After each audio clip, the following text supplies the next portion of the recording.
for the week, and I'm getting some things for our next episode. But I wanted to show you quickly just the salmon that I use.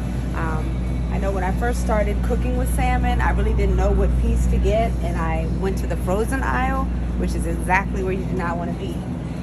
So what I've kind of transitioned into is the fresh Atlantic salmon, and this store Lidl has really good price. I mean, it's $11.99 per pound. It's actually a little cheaper sometimes in Shoppers, but they don't always have it. But this is what I'm going to get. I'm going to probably be cooking with this in our episode that you're about to see. So just wanted to show you what I'm getting and where I get it from to help you in your shopping. So see you soon.